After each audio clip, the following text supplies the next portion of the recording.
5 marks, 5 questions आने वाले हैं इसकी।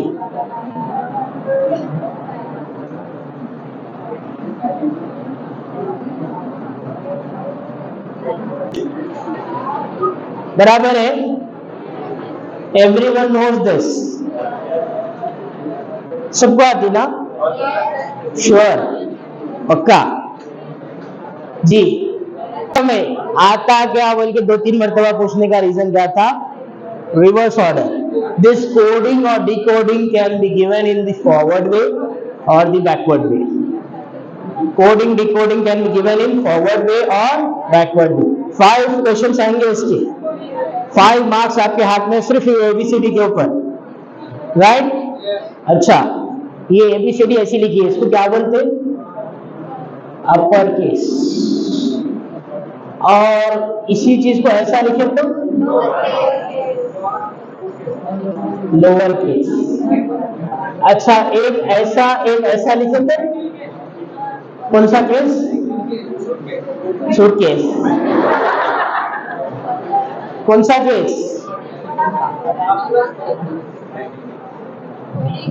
Toggle case.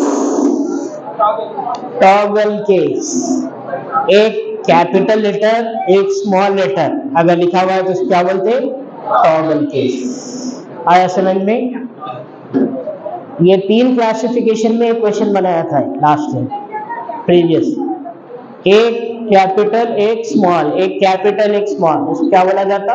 Toggle case. तो व्हाट इज द केस, ये क्वेश्चन था। तो उसमें ऑप्शंस लिखे हुए थे।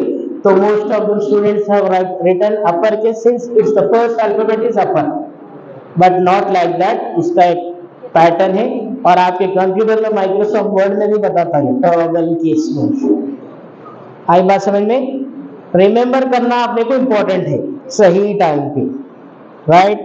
और जब कभी भी है पहला काम यूज करना है अपने को, जाते एबीसीडी लिख लेना है अपने को। कहाँ पे? वर्किंग पेपर पे ये लिख लेना और इसको नंबरिंग देना ऐसा 1 2 3 4 5 6।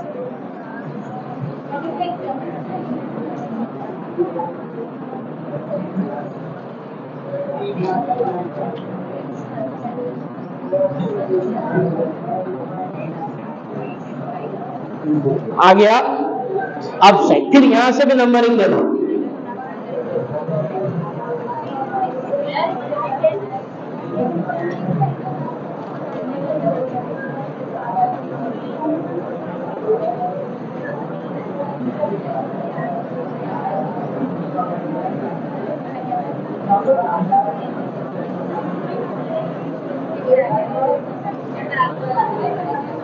ऊपर से अपन फॉरवर्ड में है, नीचे से अपन बैकवर्ड्स में है।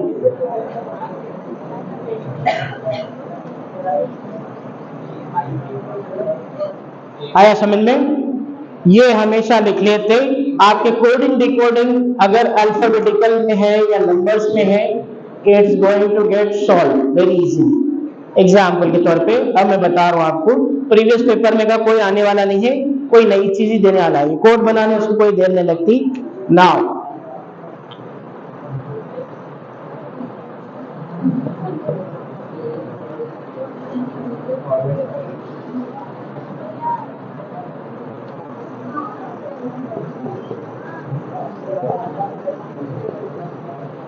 This is your coding question. Now क्या कर रहा हो? कुछ भी बना सकते, कुछ भी, जरूरी नहीं है प्रीवियस पेपर में से अडॉप्ट करें कहीं से।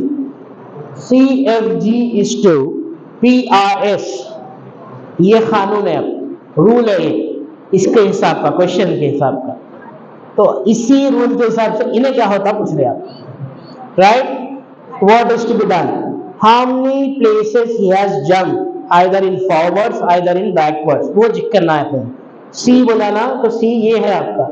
पहले अपन ये और ये, राइट? अब उसके बाद सी की जगह पे आने वाला है कौन? पी। तो विल काउंट 1 2 3 4 5 6 7 8 9 10 11 12 13 वाला है ने, तो 12 क्रॉस कराओ, 12 एलिमेंट्स क्रॉस कराओ। वैसे ही एफ के बाद क्या आ रहा आपको आर, 1 2 3 4 5 6 7 8 9 10 11, तो ये कितने क्रॉस करे हुए हैं 11। जी के बाद है एस, 1 2 3 4 5 6 7 8 9 10 11, हमने दिस इज 11, मैं को मालूम है 12 11 11 है ये। अब सीधा आप चेक क्या करना, ये आखिरी वाला चेक करना, सिर्फ पूरा कर लेते बेहतर, टाइम खराब है, 45 सेकेंड्स में नहीं करना है अपने को। ये लास्ट सी अल्फाबेट का 11 पोजीशन क्या आ रहा देखो, ऑप्शन में वो एक ही आंसर वाला रहता, सिर्फ ए बी सी डी को पूरे चेक कर लेते, नहीं बैठना ये ए ये बी ये सी नहीं, लास्ट वाले को चेक करना सिर्फ। सी के बाद वाला कौन सा आ रहा आपको 11th प्लेस देख लीजिए, 1 2 3 4 5 6 7 8 9 10 11, यानी ओ है यहाँ पे, तो ऑप्शन में ओ जिसमें एंडिंग हो रहा वो ऑप्शन विल बी राइट। पूरा सॉल्व कर लेते, नहीं बैठना, पूरा सॉल्व करने की जरूरत नहीं है। आई बात समझ में? Right, not followed everyone, I am asking the last benches one more time. See, this is the code, this is the rule given, CFG is to PRS, this is the rule। तो अपन क्या करें उसके बाद ABC equal to, ये rule के हिसाब से क्या होता पूछे आपको, तो ये C कितने प्लेसेस जंप हुआ बोले तो यहाँ काउंट करके देखे अपन, ये लिख लिए थे ना वर्किंग नोट में, तो काउंट करके देखे तो इन्हें चेक करे तो 12th प्लेस पे आपको क्या आ रहा आपको C, 12 काउंट करके। फिर ये 11 के बाद यहाँ से काउंट कर लेते गए तो अपने 11 के बाद क्या आ रहा R, और वैसे 11 काउंट करें जी के बाद तो अपने को क्या आ रहा S, तो we know that 12 11 11 is your spaces. तो आंसर में just check this last one, पूरा ABC चेक कर लेने की जरूरत नहीं है। आंसर में 3 वेग रहते, एक आंसर रहता आपका, तो आपको क्या करना है लास्ट वाले को चेक करना है। सी के बाद आपको 11 प्लेसेस जंप करना है, तो ओ आ रहा आपको, ओ जिसमें भी आंसर में दिखा put a tick mark directly, don't check entire one, it will waste your time, right. CAT का एग्जाम होता है, कैट के एग्जाम में पूरे चेक करना पड़ता, पूरे नियर बाय देता हो, इसमें 3 वेग रहते, एक रिलेवेंट आंसर रहता। I hope followed, very interesting. Now next one मैं बोल रहा था कैट, एलिफेंट इज कैट, हंसना नहीं है अपने को, अपना ट्रिक समझाना है। एलिफेंट इज कैट, कुछ भी पूछता हूं, right. Tiger is what, elephant is cat, tiger is what. तो इसमें क्या समझ में आया आपको, पहले मेरे को ये समझाओ, ट्रिक की है। हाथी को बोल रहे हैं बिल्ली कहते हैं अपन, ठीक है, तो टाइगर को क्या बोलेंगे भैया पूछ रहा हूं, तो इसमें क्या समझ में आया, ट्रिक है खाली।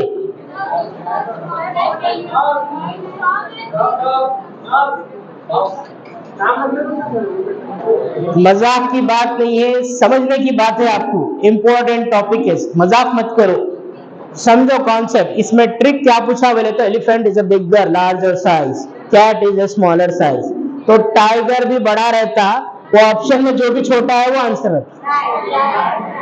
आया समझ में, रैट है कि कैट है कि क्या है कि वो मेरे को नहीं मालूम, ट्रिक क्या समझ में है, the first character is big, second character is small, तो वैसे ही वही रूल को पकड़ते हुए फर्स्ट कैरेक्टर इज टाइगर, तो सेकेंड कैरेक्टर अपन वो चारों में ढूंढे तो 3 वेग आंसर्स रहते, बड़े भी रहते उसके अंदर में, वो जो बिग और स्मॉल का है वो स्मॉल को चेक करके डाल देना। आई बात समझ में, follow the trick, right. Sunday is called Monday, Sunday is called Monday, लिख लो, इजी। अच्छा ये ज्यादा इंटरेस्टिंग लिखते हुए इसमें खो जाते बच्चे, अपने को खोजाना नहीं है, टाइम बचाना है, मैं पहले से बोलते जा रहा हूँ, 45 सेकेंड ही है एक एक चीज को। Sunday is called Monday, Wednesday is called Friday के, Sunday is called Monday, Wednesday is called Friday, right. ये रूल के हिसाब से सैटरडे इज कॉल्ड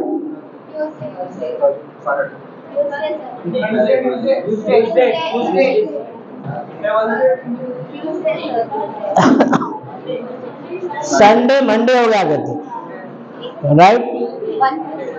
उसके बाद वेडनेसडे क्या हो गया था? तो कितने हो गया? 2 दिन। तो अब ये नेक्स्ट क्या पूछे? सैटरडे, तो 3 होना। नेक्स्ट क्या होना? 3। तो सैटरडे के बाद मंडे, ट्यूसडे, वेडनेसडे।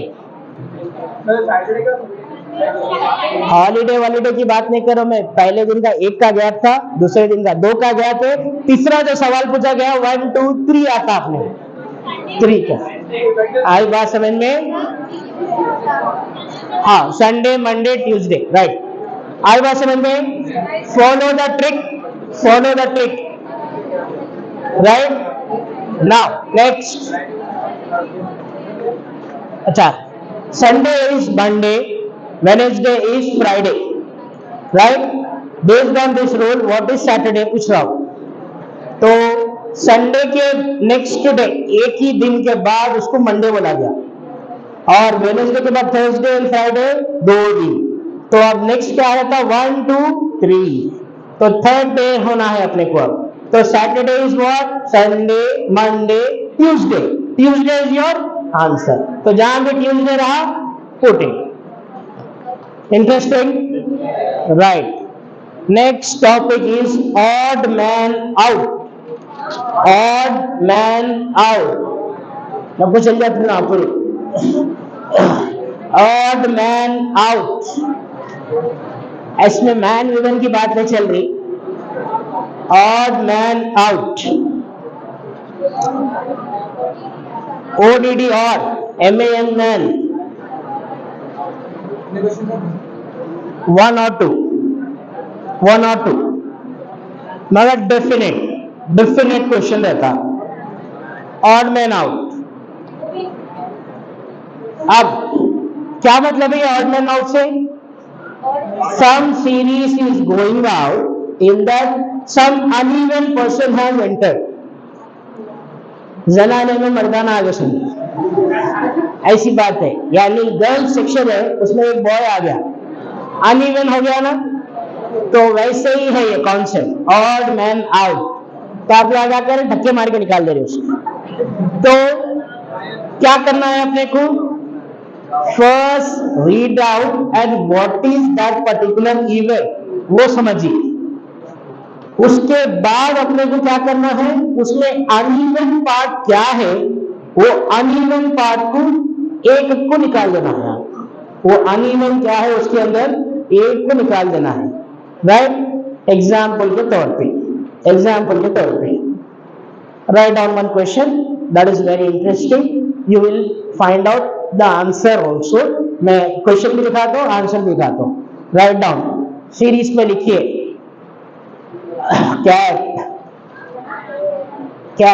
CAT वाली कैट, टाइगर, ईगल। अभी डिसाइड मत करो क्वेश्चन क्या है, वो समझने की कोशिश करो। Cat, tiger, eagle, pigeons, right.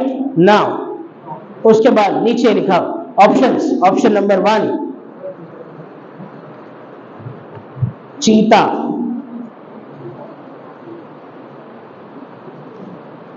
Option number 2 dog,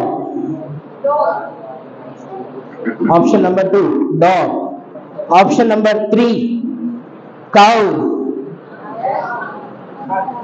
option number 3 cow,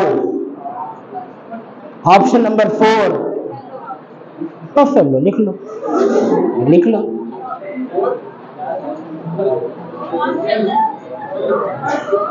ये क्वेश्चन है, 4 ऑप्शन है, क्या आंसर आता है?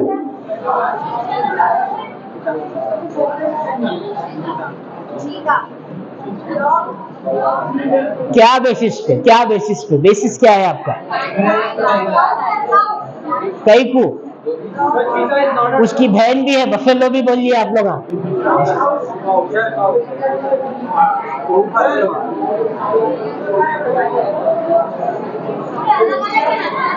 गोश्त खाने वाले। अब ऑप्शंस में क्या लिखे हुए? बफेलो भी है, डॉग भी है, चीता भी है। डॉग चीता नहीं आते, काउ या बफेलो में जो भी सेलेक्ट करे, because they are vegetarian, herbivorous बोलते हैं उनको, राइट। पिजियंस, हाँ इंसेक्ट खा, देख के आओ आप जाके। आया समझ में? ऑड मैन आउट कैसा रहता? Think differently. ऑप्शन में देखो, why I give this, listen here, come back to the class. इसमें दो ऑप्शन आ रहे हैं आपको, दो के दो सही है। ऐसा मैथमेटिक्स में और ऐसे क्वेश्चंस में दो दो ऑप्शंस रहते हैं, either you select this one और that one, both will be correct. ऐसे भी रहते हैं, ऐसा नहीं कि सिर्फ एक ही ऑप्शन बोल के नहीं रहता, उसमें क्वेश्चंस में बनाते लोग, either you select cow, either you select buffalo, both will be get right. आई बात समझ में? ऐसा भी रहता, इसके लिए बता रहा हूं, मिस्टेक नहीं है। एप्टीट्यूड के अंदर ये सिलेक्शंस ऐसे ही होते, right. And one more thing, while continuing this class I am updating you, अगर आप लोग यहाँ के बाद जैसे आप लोगों का ग्रेजुएशन कंप्लीट होता, जॉब्स के लिए ट्राई करिए। एक एमकैट बोल के राउंड रहता, एमकैट राउंड, उसमें ये टाइप के क्वेश्चंस रहते पूरे एप्टीट्यूड में, odd man out, date time arrangement, blood relations, coding decoding, MCAT के अंदर ये होता। ये एमकैट राउंड कहाँ पे होता? एमएनसीज में जॉब होना है तो वहां पे होता। So not only you are preparing for your ICES, you are preparing for your jobs. और जो भी स्टूडेंट्स नेक्स्ट MBA में लेने वाले हैं, जॉब करिए। फिर कॉलेज को कब जाना? कॉलेज भी मेंटेन होना है, जॉब भी maintain, because all MNCs are offering you the job after 2 o'clock only. In the morning sessions, the college's timings are covered up. In the afternoon, you. क्यों? अब आप लोग सब जने ग्रेजुएट्स हो गए, सब 21 ईयर्स क्रॉस कर चुके, कोई भी बिलो 21 नहीं है, तो लिहाजा आपको कोशिश ये करनी चाहिए, you should be self reliance and self dependent. जो भी बच्चा 21 से 25 के बीच में है, जॉब पे जाता, he will be always in the job, और जो भी बच्चा 25 के बाद क्रॉस करता है, उन्हें ऑलवेज ऑन चबूतरा। ये भी याद रखो, देख लो आपके सीनियर्स में, रात भर सारे तो दिन भर सोते रहते, वैसी हरकत नहीं करना। You are now the persons who are going to support your parents. आई बात समझ में? एक भी पैसा नहीं लेना घर में से, खुद करना, खुद सपोर्ट करना, राइट। और गर्ल्स, आपको भी बोल रहा हूं मैं, don't get restricted to yourself, don't get restricted to your Instagram activity. बहुत गलत बात है ये, आजकल की जनरेशन पूरी खराब हो गई इसके पीछे।